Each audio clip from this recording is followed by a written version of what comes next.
साल 2023 और 24 ये चुनावी साल हैं। लोकसभा चुनाव तो है ही 2024 में, लेकिन उससे पहले विधानसभा चुनाव, जिन्हें सत्ता का सेमीफाइनल कहा जाता है, वो भी होने हैं। तो कई राज्यों में विधानसभा चुनाव होने हैं, फिर लोकसभा का चुनाव होना है। ऐसे में सभी पार्टियों के राजनेता अभी से पिच तैयार करने में लगे हुए हैं।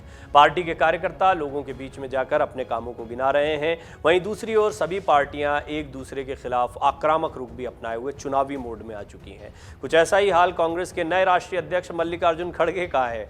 कांग्रेस के नए राष्ट्रीय अध्यक्ष बनने के बाद मल्लिकार्जुन खड़गे लगातार भारतीय जनता पार्टी के खिलाफ बयान दे रहे हैं। खड़गे आए दिन मोदी सरकार की योजनाओं पर उनकी आलोचना करते हुए दिखाई देते हैं। इसके साथ ही उनके जो शब्द हैं वो कई बार बहुत कटु भी दिखाई देते हैं। वो ऐसे बयान कहे जाते हैं जो चर्चा का और विवाद का विषय दोनों बन जाते हैं। इसके साथ ही खड़गे कांग्रेस की आज़ादी से लेकर अब तक की उपलब्धियों को भी लोगों तक पहुंचाने में लगे हुए हैं।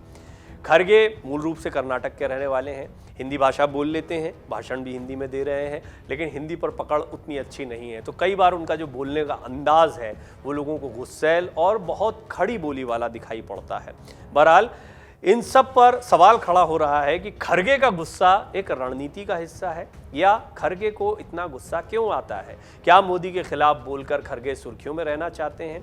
भारत जोड़ो यात्रा और खड़गे का गुस्सा किसी प्लानिंग का नतीजा है? आगे की रिपोर्ट में हम आपको बताएंगे कि खड़गे का एक दांव कैसे दिखाई पड़ रहा है कि एक रणनीति भी है, और कई लोगों का मानना है कि ये भारी भी पड़ सकता है। जहां बीजेपी को घेरना चाहते थे, वहीं खड़गे कई बार घिर जाते हैं और सवालों में आ जाते हैं। लेकिन उससे पहले जान लीजिए कि कांग्रेस की क्या रणनीति है जिस पर पार्टी के कार्यकर्ता जुटे हुए हैं।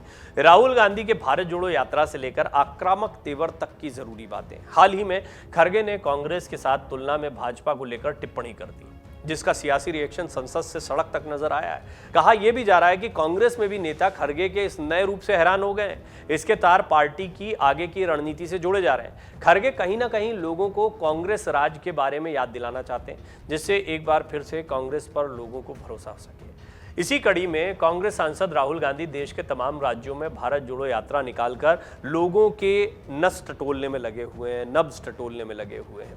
राहुल गांधी राजस्थान के बाद इन दिनों हरियाणा में है।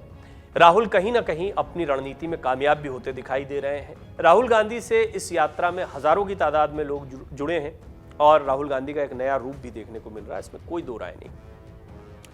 एक मीडिया रिपोर्ट के अनुसार कांग्रेस के एक नेता ने 2024 की रणनीति को लेकर कहा, राहुल गांधी को प्यार बांटने दें, जबकि पार्टी में अन्य भाजपा पर आक्रामक हमला करेंगे। अब ये देखिए, राहुल की इमेज अलग है, बोल राहुल भी रहे हैं, लेकिन जिस तरह के शब्दों का और जिस तरह का आक्रमण अन्य लोग, खास तौर पर खड़गे जी की तरफ से किया जा रहा है, वो एक रणनीति का हिस्सा दिखाई देता है। खड़गे भी प्रधानमंत्री नरेंद्र मोदी पर लगातार निशाने साध रहे हैं। साथ ही उन्होंने स्वतंत्रता संग्राम में कांग्रेस के बलिदानों की बात की और भाजपा पर बड़ा कड़ा हमला कर दिया, और इसकी बड़ी आलोचना भी हो रही है उनके बयान की। उन्होंने कहा कि उनका कोई कुत्ता तो मरा हो, इस पर उनसे पूछा जाए। भाजपा की तरफ से माफी के दबाव के बाद भी वो अपनी बात पर कायम रहे। उन्होंने सवाल पूछा, संसद के बाहर पूछे गए सवाल पर बहस करने में क्या है? रिपोर्ट के मुताबिक खड़गे से बातचीत शुरू करने वाले कांग्रेस नेता भी आक्रामकता से हैरान है।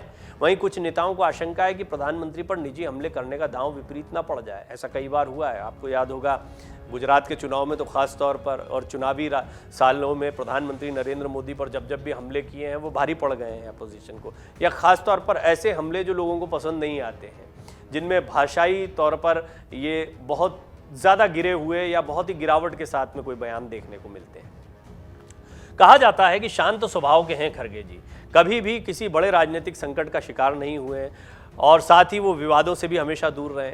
अभी एक बड़ी दिलचस्प तस्वीर जो है वो सामने आई थी, जब विपक्ष के नेता और प्रधानमंत्री नरेंद्र मोदी, हाल की तस्वीर है, तो ये बयान भी एक तरफ चल रहे हैं, सियासी घमासान भी चल रहा है, लेकिन हंसते खिलखिलाते हैं। एक नहीं, ऐसे कई 2-3 मौके हाल के समय में आ चुके हैं जब खड़गे और अन्य विपक्षी दल के नेताओं की प्रधानमंत्री से मुलाकात हुई हो, और हंसते मुस्कुराते हुए, मजाक करते हुए भी ये लोग दिखाई देते हैं। तो सियासत की एक तस्वीर ये भी है, जनता के बीच में जब मुद्दों की बात है, जब राजनीतिक भाषण है, तो बिल्कुल अंदाज अलग है, यानी वो रणनीति का हिस्सा दिखाई देता है। और निजी संबंधों के तौर पर देखा जाए तो इनमें वैसी दुश्मनी नहीं होती जैसी राजनीतिक दुश्मनी आपको दिखाई पड़ती है भाषणों के जरिए या चुनावी माहौल के दौरान।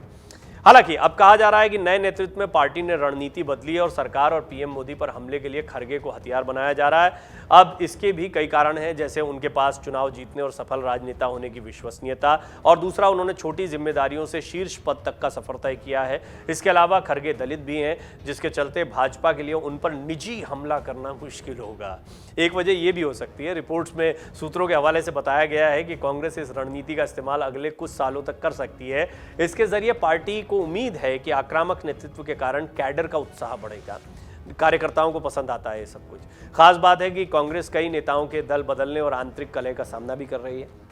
अब आपको बता दें कि खड़गे ने क्या कहा था, जिसका बवाल संसद से लेकर सड़क तक देखने को मिला है। कांग्रेस अध्यक्ष ने दरअसल ये कहा था कि हमने देश को आज़ादी दिलाई, देश की एकता के लिए इंदिरा जी और राजीव गांधी ने अपनी जान की कुर्बानी दी, हमारी पार्टी के नेताओं ने अपनी जान दी है, आपने क्या किया? आपके घर में कोई देश के लिए कुत्ता तक मरा है, क्या किसी ने कोई कुर्बानी दी है? सवाल पूछे थे उन्होंने। ऐसा नहीं है कि खड़गे ने पहली बार प्रधानमंत्री मोदी पर इस तरह का हमला किया हो। बहरामपुर में जनसभा के दौरान खड़गे ने कहा था, प्रधानमंत्री बोलते हैं कि कहीं और मत देखो, मोदी को देखकर वोट दो, कितने बार तुम्हारी सूरत देखें, हमने कॉरपोरेशन चुनाव में तुम्हारी सूरत देखी, एमएलए चुनाव में, एमपी इलेक्शन में सूरत देखी, हर जगह पर क्या रावण की तरह आपके 100 मुख हैं, मुझे समझ नहीं आता। आपको याद होगा गुजरात में ये जो गुजरात चुनाव के दौरान ये जो बयान आया था, ये कितना गंभीर बयान माना गया था, उस वक्त भी माना जा रहा था। हालांकि देखिए, चुनावी नतीजे किसी एक बयान या एक भाषण से नहीं आ जाते हैं, ये बात भी सही है, लेकिन लॉन्ग टर्म में इनका इम्पैक्ट होता है। अगर किसी नेता को गुजरात में, जो प्रधानमंत्री मोदी की लोकप्रियता उनको पसंद किया जाता है, कोई निजी हमला करता है तो इससे असर पड़ता है, मौत का सौदागर से ये रावण वाले बयान तक। और फिर प्रधानमंत्री मोदी खुद भी अपने भाषणों में उनको उठाते हैं कि मुझे ये कहा गया, मुझे वो कहा गया।